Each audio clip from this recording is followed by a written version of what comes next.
So hello guys, question number 34 करते हैं chapter number 17 की एक्सरसाइज का, है ना। Consider the arrangement shown in the figure. By some mechanism the separation between the states S3 and S4 can be changed. तो ये जो Z दिया हुआ है ना, उसको चेंज किया जा सकता है थ्रू सम मैकेनिज्म। ये क्वेश्चन में लिखा हुआ है, ठीक है। The intensity is measured eight point P। इस पॉइंट पे इंटेंसिटी मेज़र की जा रही है, ठीक है। Which is at the common perpendicular bisector of S1 S2 and S3 S4। तो ये S1 S2 है और ये S3 S4 है। इनका जो कॉमन परपेंडिकुलर बाइसेक्टर है वो ये लाइन है। यहाँ पर एक पॉइंट P है। यहाँ पर अपने को इंटेंसिटी मेजर करनी है, ठीक है। अब साथ में ये बोला है जब Z की value d lambda by 2d हो जाएगी तब इस P पॉइंट पे इंटेंसिटी अपने को I दी हुई है, ठीक है। अब समझो, S1 से मैं बात करता हूँ S3 की। S3 पे इंटेंसिटी क्या बनेगी समझना। देखो, S1 से एक रे ऐसे जाएगी S3 की तरफ और S2 से एक रे ऐसे जाएगी, ठीक है। और अगर मैं इस पोजीशन की बात करूँ तो ये कितनी है, Z/2 है ना भाई। यानी कि सेंट्रल मैक्सिमा से इसकी जो पोजीशन है वो Z/2 ऊपर है। अब Z/2 अगर ऊपर है वो, तो हमें पता है कोई भी पॉइंट जो कि किसी पर्टिकुलर डिस्टेंस y ऊपर हो सेंट्रल मैक्सिमा से, तो उस पॉइंट पे आने वाली दोनों रे के बीच का जो पार्ट डिफरेंस होता है वो होता है y into small D by capital D, ठीक। तो यहाँ पर y की वैल्यू क्या है, Z/2 है। तो Z/2 into small D by capital D करने से क्या आ गया, इन दोनों रे के बीच का पार्ट डिफरेंस। अब मैं इंटू 2 पाई लैम्डा करूँगा तो क्या आएगा, फेज डिफरेंस आ जाएगा, क्योंकि path difference into wave number क्या होता है, फेज डिफरेंस होता है। ये आ गया मेरा डेल्टा फाई। अब क्वेश्चन में क्या लिखा हुआ है कि जब z की value d lambda by 2d हो तब इस p पॉइंट पे I बन रही है इंटेंसिटी। तो अज्यूम कर लेते हैं कि इंटेंसिटी इनकमिंग लाइट की I0 है, ठीक। और z की वैल्यू में इसको रिप्लेस कर देता हूँ d लैम्डा बाई 2d से, ठीक है। तो d लैम्डा बाई 2d करूँगा तो क्या आ जाएगा, यहाँ पर 4d आ जाएगा। और d बाय लैम्डा चल रहा है, sorry d by capital D, 2 pi by lambda is equal to क्या आ गया, डेल्टा फाई, है ना भाई। तो ये d गया, लैम्डा लैम्डा गया, स्मॉल d गया, और ये बच गया पाई बाय 2। यानी कि इस पॉइंट S3 पे जो फेज डिफरेंस आ रहा है वो कितना आ रहा है, पाई बाय 2। अब पाई बाय 2 के corresponding, pi by 2 phase difference के corresponding I net at S3 कितना आ जाएगा, 4i cos square delta phi by 2, है ना। तो 4i0 आएगा, है ना। इनकमिंग लाइट की रेडिएशन, इनकमिंग लाइट की जो इंटेंसिटी है उसको मैं I0 अज्यूम किया हूँ, ठीक है। Cos square delta phi by 2, delta phi कितना है, 90 डिग्री, 90 बाय 2 हो गया 45, कॉस स्क्वायर 45 क्या हो जाएगा, 1/2। तो ये क्या आ गया भैया, 2i0, ठीक। यानी कि S3 पे 2i0 और सिमिलरली S4 भी सिमेट्रिकल पोजीशन पे है तो यहाँ भी 2i0। अब सोचो, अब ये S3 और S4 नए सोर्स की तरह बिहेव करेंगे जो कि इस P पॉइंट पे इंटरफेयर कर रहे हैं। और हमें पता है कि सेंट्रल मैक्सिमा पे जो इंटेंसिटी होती है वो 4 times of the original intensity of one slit होता है, ठीक है। तो यहाँ पर जो I बनेगी वो बनेगी 4 टाइम्स ऑफ 2i0, यानी कि कितना हो गया, 8i0। यानी कि I की वैल्यू कितनी है, 8 गुना ज़्यादा इनकमिंग लाइट से, ठीक। तो ये सब तो क्वेश्चन में गिवन है। अब अपने को ये सॉल्व करना है कि find the intensity at point P when Z is equal to this, ठीक है। पार्ट ए की बात कर रहा हूँ, तो मैं सॉल्व करता हूँ पार्ट ए को, है ना। जब Z की value d lambda by D हो तो Z/2 की वैल्यू कितनी हो जाएगी, d लैम्डा बाय 2d, ठीक। तो इन दोनों रेस के बीच का जो पार्ट डिफरेंस हो जाएगा वो कितना हो जाएगा, इंटू 2, पार्ट डिफरेंस कितना हो गया, into small D by capital D, ठीक। वही बताया था y/d लगता है। यहाँ पर y की वैल्यू कितनी है, Z/2, और z की वैल्यू कितनी है, d लैम्डा बाई डी।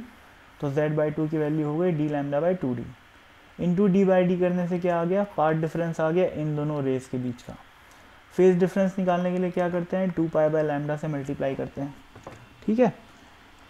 तो ये सॉल्व होके कितना आ जाएगा, ये आ जाएगा पाई, ठीक है, सब कुछ कट जाएगा, सिर्फ पाई बचेगा।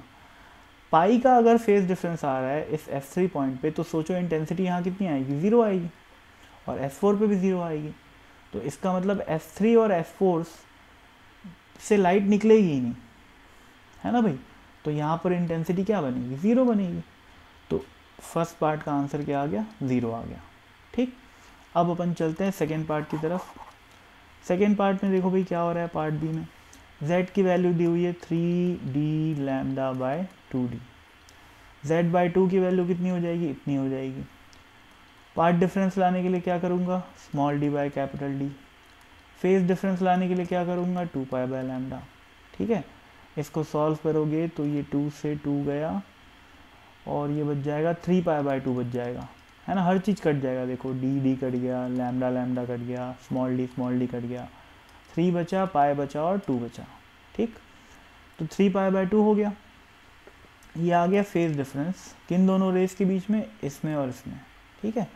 इसके करस्पॉन्डिंग अगर मैं इंटेंसिटी की नेट इंटेंसिटी एट S3 निकालूं, है ना, तो कितना आ जाएगा, 4I0 cos स्क्वायर 3π/2 का आधा, क्योंकि cos स्क्वायर Δ∅/2 होता है, ठीक है। अब ये 3π/2 क्या है, 270 है ना भाई। तो cos 270/2 करोगे तो क्या आएगा, 270/2 करोगे तो आएगा ये 135 डिग्री, ठीक है। cos 135 कितना होता है, -1/√2। उसका स्क्वायर करोगे तो क्या आएगा, 1/2 बन जाएगा, तो 1/2 बन गया। तो 1/2 इंटू I0 इंटू 4 आ गया, तो कितना बना, ये 2I0 बना। इसका मतलब इतने z की इस वैल्यू के करस्पॉन्डिंग यहाँ पर जो इंटेंसिटी बन रही है, कहाँ पर, S3 और S4 पे, वो कितनी बन रही है, 2I0 और 2I0। तो यहाँ पर सेंट्रल मैक्सिमा की पे कितनी बनेगी, 8I0 ही बनेगी, 4 टाइम्स ऑफ 2I0, ठीक है। और 8I0 किसके बराबर है, I के बराबर है। क्वेश्चन में यही गिवन है कि जब इतना फेज डिफरेंस हो, सॉरी, जब z की वैल्यू ये हो, तो अब इंटेंसिटी आ रही है P पे I, यानी कि बेसिकली क्वेश्चन में 8I0 को I लिखा हुआ है, और इस पार्ट के करस्पॉन्डिंग में इंटेंसिटी कितनी आई, 8I0 आई, तो उसको मैं I बोल सकता हूँ। तो B पार्ट का आंसर क्या हो गया, I हो गया, ठीक। बढ़ते हैं C पार्ट की ओर, है ना। C पार्ट में क्या है, देखो भैया सब कुछ वही है यार, है ना। 2d(λ/d) दिया है z की वैल्यू, तो z/2 इतना हो गया, z/2 इंटू स्मॉल d/कैपिटल D करूँगा तो क्या आएगा, पार्ट डिफरेंस। फेज डिफरेंस लाने के लिए क्या करूँगा, 2π/λ से मल्टीप्लाई करूँगा। ये सॉल्व होके क्या आ जाएगा, 2π आ जाएगा, ठीक है। ये 2 गायब, dd गायब, लैम्डा गायब, dd गायब, तो 2π आ गया। 2π आया, इसका मतलब इस पॉइंट S3 पे क्या बना, मैक्सिमा बना। मैक्सिमा मतलब इंटेंसिटी हो गई 4I0। उसी तरीके से S4 पे भी मैक्सिमा बना, इंटेंसिटी आ गई 4I0। अब इस पॉइंट P पे सेंट्रल मैक्सिमा बनेगा, क्योंकि ये S3 और S4 अब नए सोर्स की तरह बिहेव करेंगे, तो P पॉइंट पे सेंट्रल मैक्सिमा बनेगा। सेंट्रल मैक्सिमा मतलब 4 टाइम्स ऑफ दिस इंटेंसिटी, यानी कि 16I0। 16I0 मतलब ट्वाइस ऑफ 8I0, यानी कि ट्वाइस ऑफ I, ठीक है ना भाई। तो पार्ट C का आंसर क्या हो गया, 2I, ठीक है। अब ध्यान रखना, I0 से कंपेयर नहीं किया है, I से कंपेयर किया है। और क्वेश्चन में ये सब, ये कहानी जितनी भी लिख रखा है ना, उस कहानी से यही समझ में आया है कि अगर इनकमिंग रेडिएशन I0 है, तो इस पॉइंट P पे इतने z के करस्पॉन्डिंग जो इंटेंसिटी आ रही है वो 8I0 है। इससे लोगों के दिमाग में थोड़ा सा कन्फ्यूज़न हो जाता है, तो कन्फ्यूज़ नहीं होना है। अपने को I0 से नहीं, अपने को I से कंपेयर करना है। और I और I0 के बीच में रिलेशन क्या है, ये है, ठीक। ख़त्म, सिंपल सी बात है ना।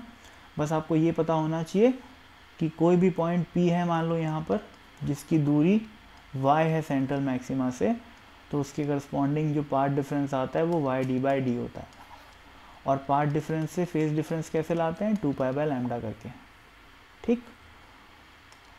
और इतने फेज डिफरेंस के करस्पॉन्डिंग जो नेट इंटेंसिटी होती है वो होती है 4i cos square delta phi by 2। ठीक है, तो इतनी कहानी आपको पता होनी चाहिए, बस क्वेश्चन आपसे सॉल्व हो जाएगा। ठीक, तो बाय।